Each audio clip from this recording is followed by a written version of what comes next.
Hai Moms, apa kabar semuanya? Anak-anak sehat? Nah, kemarin kita sudah bahas ya tentang fisikal atau masa-masa fisik atau penyakit yang bisa mengakibatkan terjadinya risiko infertilitas pada pasangan. Bahas faktor-faktor apa aja sih yang bisa membuat pasangan itu belum mendapatkan anak.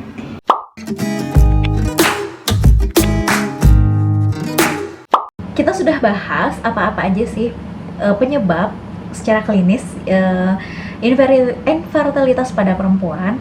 Selanjutnya, gimana dengan pria? Nah, pria itu yang pertama adalah karena adanya penyakit atau kondisi penyakit tertentu, misalnya contoh penyakit menular seksual seperti gonore atau sifilis. Kemudian yang kedua adalah adanya kondisi penyakit seperti mungkin radang testis atau saluran testis, dan penyakit-penyakit yang berhubungan dengan saluran reproduksi lainnya. Kemudian yang kedua adalah karena si spermanya itu sendiri gitu. Jadi secara kuantitas dan kualitas spermanya itu nggak bagus. Nah, gimana sih sebenarnya kriteria sperma yang dikatakan bagus atau memang sperma yang oke gitu ya?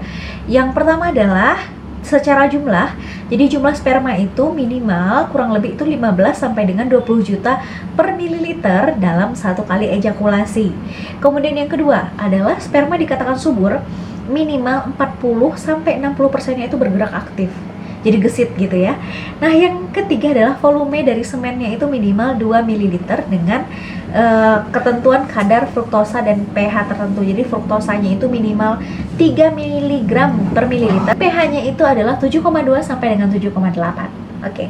Nah, balik lagi, semuanya ini kondisi dari sperma ini hanya bisa dilihat dari hasil uji di laboratorium dan hanya bisa disimpulkan oleh dokter yang merawat.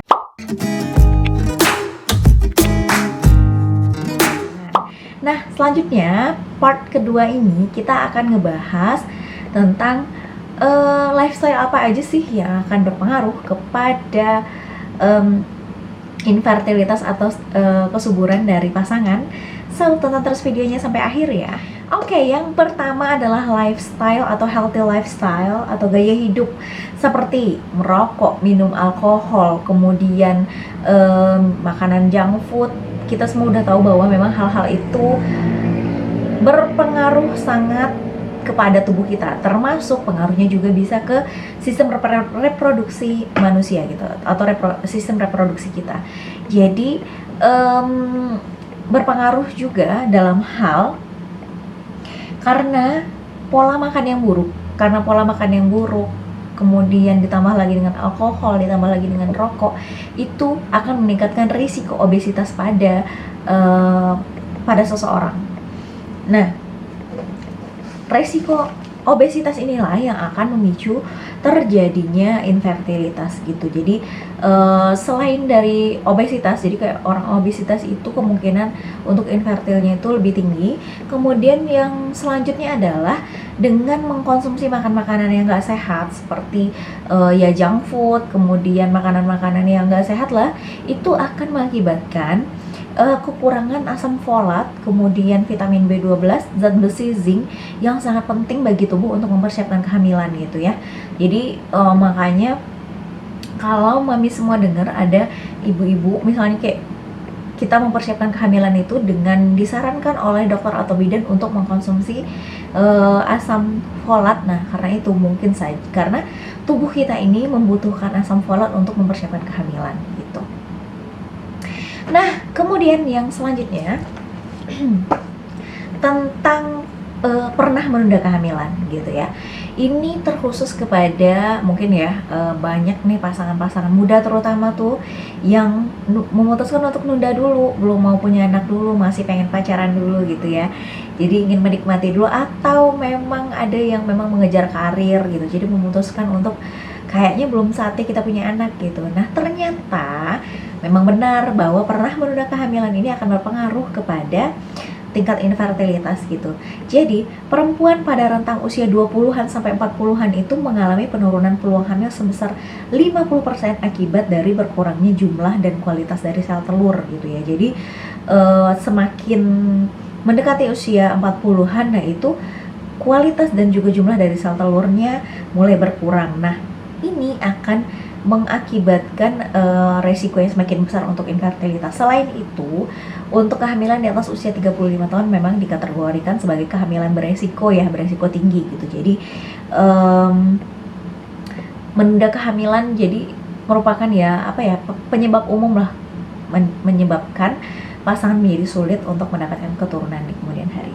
Nah, selain faktor usia, menunda kehamilan ini juga tergantung kepada penggunaan alat kontrasepsinya apa gitu.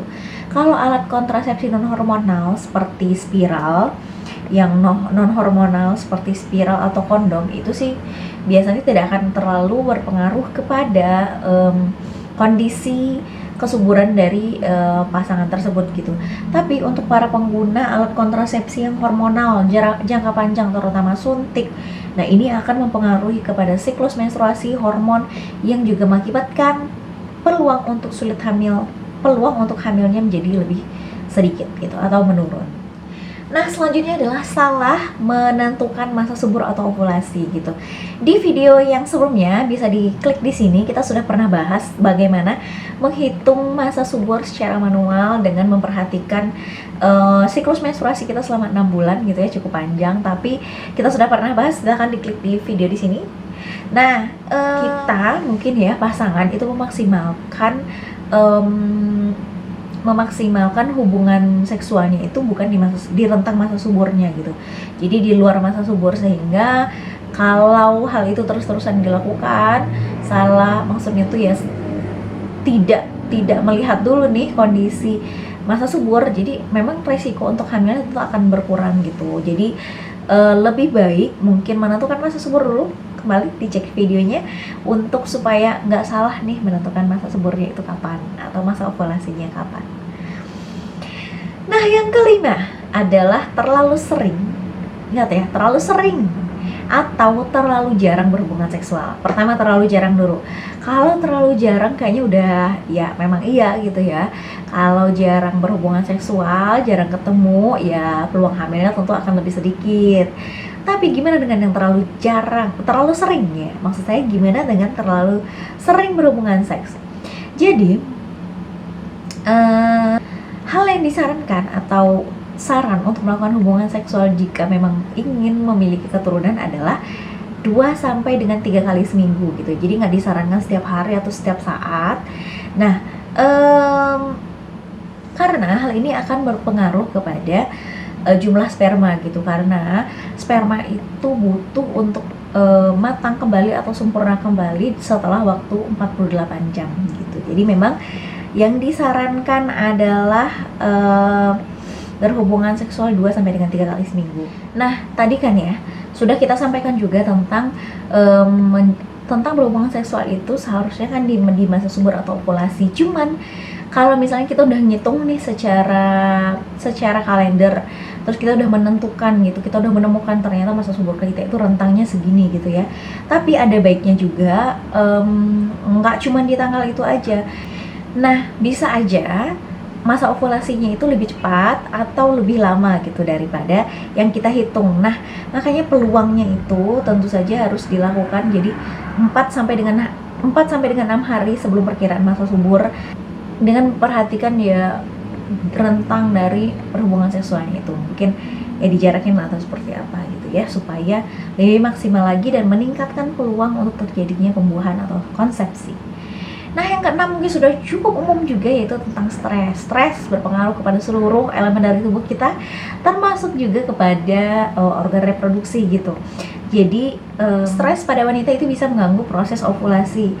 Nah, selain itu stres juga mengakibatkan penurunan gairah seksual, kemudian ya karena itu juga peluang hamil tentu saja akan lebih berkurang. Yang selanjutnya adalah prosedur medis dan obat-obatan tertentu. Obat-obatan OAINS atau antiinflamasi non-steroid yang dipakai dalam jangka waktu panjang dan terus-menerus itu juga dapat berdampak kepada tingkat kesuburan pada wanita. Contohnya di sini ya, diclofenac, etorikosib, serta naproxen merupakan beberapa contoh OAINS yang dapat memicu dampak negatif ini gitu. Nah, mungkin selain itu adalah pernah menjalani operasi atau prosedur kesehatan tertentu, contohnya operasi pada rahim gitu ya. Nah, itu bisa juga mempengaruhi dari tingkat kesuburan atau tingkat fertilitas dari wanita maupun pria. Oke, that's all. Mungkin itu saja poin-poin yang bisa kita bahas ya tentang apa aja sih faktor-faktor penyebab dari sulit hamil atau terjadinya infertilitas pada pasangan. Jadi ingat, sekali lagi saya sampaikan bahwa periksakan diri Anda ke dokter. Jangan periksakan diri teman-teman ke dokter kalau memang merasa ada salah satu nih dari hal-hal tadi yang saya sebutkan gitu ya. Jangan self-diagnose, terutama untuk masalah-masalah yang berhubungan dengan kondisi fisik. Pergi ke dokter kandungan terdekat yang bisa untuk membantu mendiagnosa teman-teman semuanya. Oke, terima kasih sudah menonton videonya. Ada 2 part. Kalau belum nonton part satunya, nonton dulu di sini.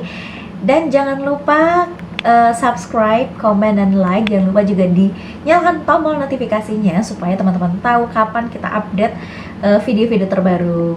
So, see you soon in the next video. Bye.